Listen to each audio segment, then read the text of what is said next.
City vision ప్రేక్షకులకు నమస్కారం.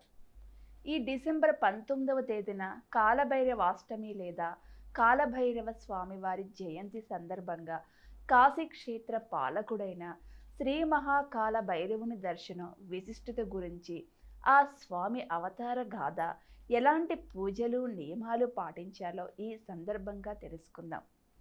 కాలభైరవుడు పరమేశ్వరుడి అపరాంశ, రౌద్ర స్వరూపుడు, రాక్షదక్షుడు, దుష్టగ్రహ బాధలు నివారించగల శక్తిమంతుడు. కాలభైరవుడు అనగానే హేళనగా కుక్క అనేస్తాం. కుక్కను వాహనంగా చేసుకొని తిరిగేవాడే తప్ప ఆయనే కుక్క కాదు.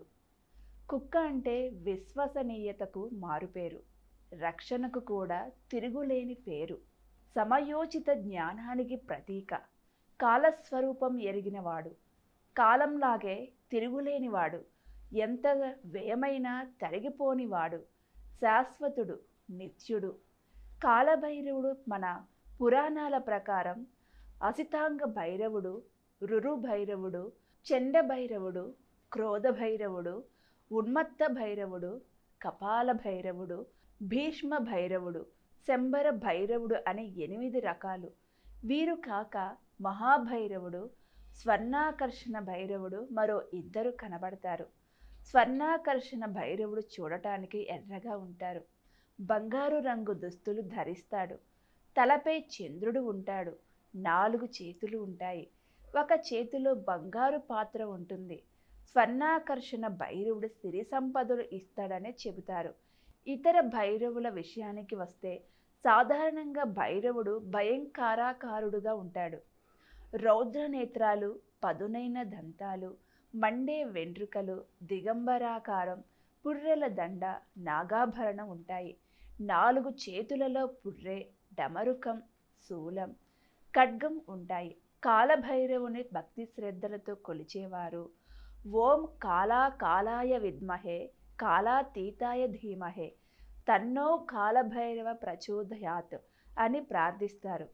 మన దేశంలో కాలభైరవ ఆలయాలు ఎక్కువగా లేకున్నా కాలభైరవ క్షేత్రాలు చాలా ఉన్నాయి. ఈ క్షేత్రాలలో ఉండే కాలభైరవుని క్షేత్ర పాలకుడు అంటారు. నేపాల్, ఇండోనేషియా, థాయిలాండ్ దేశాలలో కాలభైరవ పూజ విశేషంగా జరుగుతుంది. ఇక్కడ ఆలయాలలో కాలభైరవుడు ప్రధాన దైవతంగా ఉంటాడు. నేపాల్ దేశానికి జాతీయ దైవంగా కాలభైరవుడు పూజలు అందుకుంటున్నాడు. గ్రహబలాలను అధిగమించి అదృష్ట జీవితాన్ని, సంకల్ప సిద్ధిని పొందటం భైరవ ఉపాసనతో సాధ్యమని శాస్త్రాలు చెబుతున్నాయి. కాలభైరవుడిని కాశీక్షేత్ర పాలకుడిగా కీర్తించారు. ఏది సాధించాలన్నా ముందుగా ఆయన అనుమతి తీసుకోవాలని కాశీక్షేత్ర మహిమ చెబుతుంది. సాక్షాత్తు శివుడే కాలభైరవుడే సంచరించాడని శాస్త్రాలు చెబుతున్నాయి. హోమ కార్యాలలో అష్టభైరవులకు ఆహుతులు వేసిన తర్వాతే ప్రధాన హోమం చేస్తారు. భక్తులకు అనుగ్రహాన్ని, అతీంద్రమైన శక్తులను ఆయన ప్రసాదిస్తారు. దేవాలయంలో ఆయనకు గారెలతో మాల వేస్తారు. కొబ్బరి, బెల్లం నైవేద్యంగా పెడతారు. ఈశ్వరుడు ఆయుష్ను ప్రసాదిస్తాడు. ఆయనకు పరమ విధేయుడైన కాలభైరవుడిని ఆరాధిస్తే ఆయుష్ పెరుగుతుందని ప్రతీతి. కాలభైరవుని క్షేత్రపాలక అని కూడా అంటారు. క్షేత్రపాలకుడు అంటే ఆలయాన్ని రక్షించే కాపలాదారు. మన దేశంలో కాలభైరవుని దేవాలయాలు చాలానే ఉన్నాయి. మన రాష్ట్రంలో శ్రీకాళహస్తిలో కాలభైరవుడు, బట్టల భైరవుడు దర్శనమిస్తారు. విశాఖపట్టణంలో భైరవ కోన ఎంతో ప్రముఖమైంది. కాగా నిజామాబాద్లోని రామారెడ్డి ప్రాంతంలో కాలభైరవ స్వామి ఆలయం ఉంది. న్యూఢిల్లీలో పురాణా ఖిల్లా దగ్గరున్న భైరవాలయం అతి ప్రాచీనమైంది. పాండవ సోదరుల రాజధాని ఇంద్రప్రస్థ నగరంలో ప్రశస్తమైన కాలభైరవ ఆలయం ఉంది. తమిళనాడు అరగలూరులోని శ్రీకామనాథ ఈశ్వరాలయంలో అష్టభైరవులున్నాడు. అలాగే కరైకుడు, చోళపురం, అదియామాన్ కొట్టై, కుంభకోణాలో భైరవ దేవాలయాలు ఉన్నాయి. మధ్యప్రదేశ్ ఉజ్జయినిలో కాలభైరవాలయం ఉంది. కర్ణాటకలోని అడిచున్న నగిరి, మంగళూరు కద్రి ప్రాంతాల్లో కాలభైరవ దేవాలయాలు ఉన్నాయి. భక్తులు తమకు క్రమశిక్షణ అలవడాలని, ప్రయాణాల్లో రక్షుడుగా తోడుండాలని, నిరంతరం ఆపదల నుండి కాపాడాలని భక్తి ప్రపత్తులతో కాలభైరవ నమోస్తుతే, కాశీ విశ్వేశ్వర నమోస్తుతే అంటూ కాలభైరవుని పూజిస్తుంటారు. ఈ కాలభైరవ స్వామి పుట్టుకకు సంబంధించిన ఆసక్తికరమైన కథ శివపురాణం ద్వారా తెలుస్తుంది. కాలభైరవ అవతార ఆవిర్భావం ఎలా జరిగిందో తెలుసుకుందాం. ఒకసారి శివుడు బ్రహ్మలు మాట్లాడుకుంటున్నారు. ఆ మాటలు కాస్త వాదోపవాదాలుగా మారాయి. బ్రహ్మదేవుడు, నేను సృష్టికర్తను, పరబ్రహ్మ స్వరూపుడను, నేను చెప్పినట్లుగానే మీరంతా నడుచుకోవాలి అన్నాడు.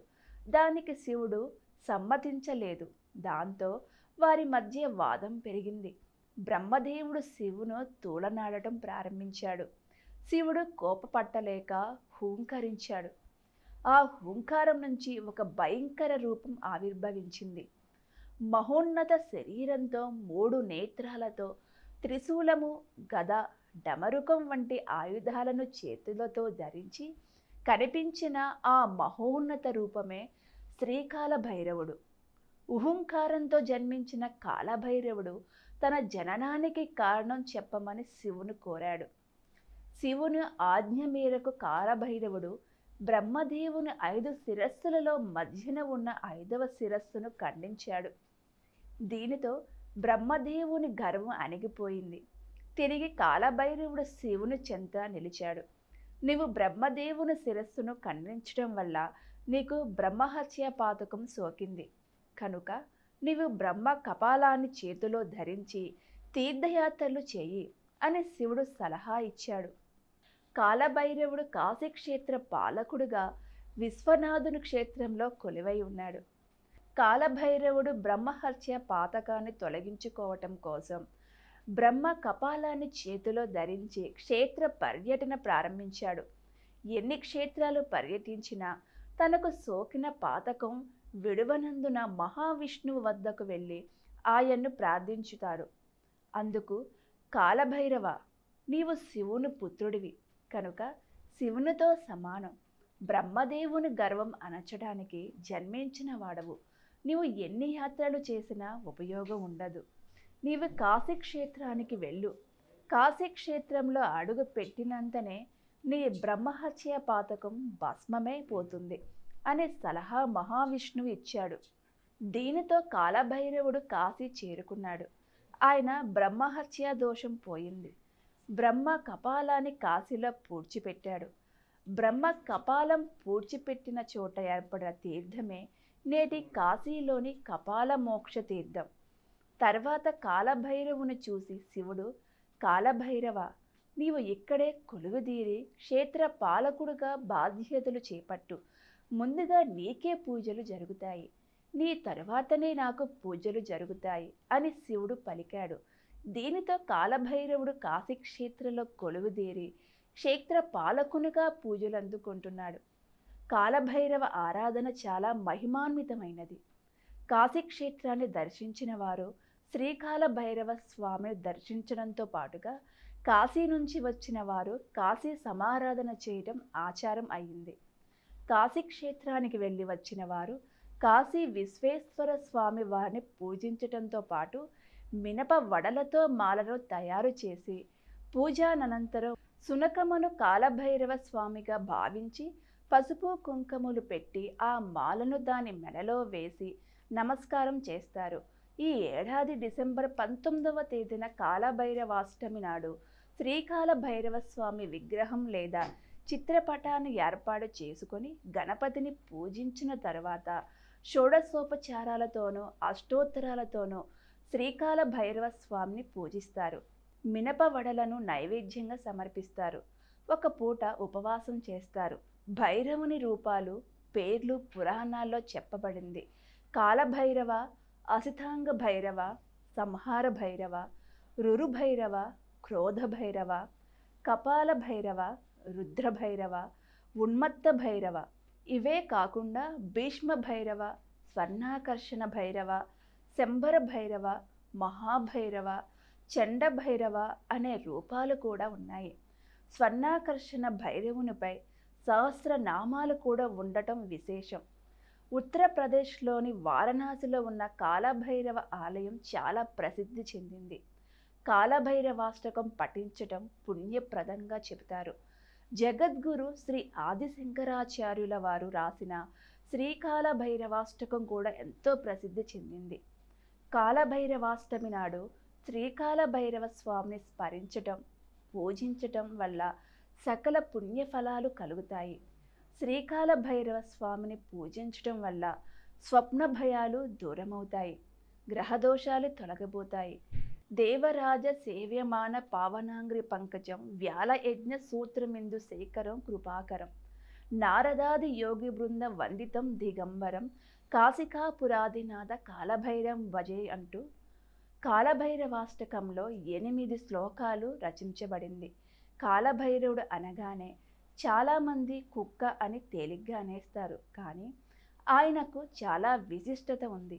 కాలాన్ని జయించడం సాధ్యం కానున్నదాన్ని అనుకూలంగా మార్చుకోవచ్చు. గ్రహబలాలను అధిగమించి అదృష్ట జీవితాన్ని, సంకల్పం సిద్ధిని పొందటం భైరవ ఉపాసనతో సాధ్యమని శాస్త్రాలు చెబుతున్నాయి. కాలభైరవుని కాశీక్షేత్ర పాలకుడిగా కీర్తించారు. ఏది సాధించాలన్నా ముందుగా ఆయన అనుమతి తీసుకోవాలని కాశీక్షేత్ర మహిమ చెబుతుంది. సాక్షాత్తు శివుడే కాలభైరవుడే సంచరించాడని శాస్త్రాలు చెబుతున్నాయి. హోమ కార్యాలలో అష్టభైరవులకు ఆహుతులు వేసిన తర్వాతే ప్రధాన హోమం చేస్తారు.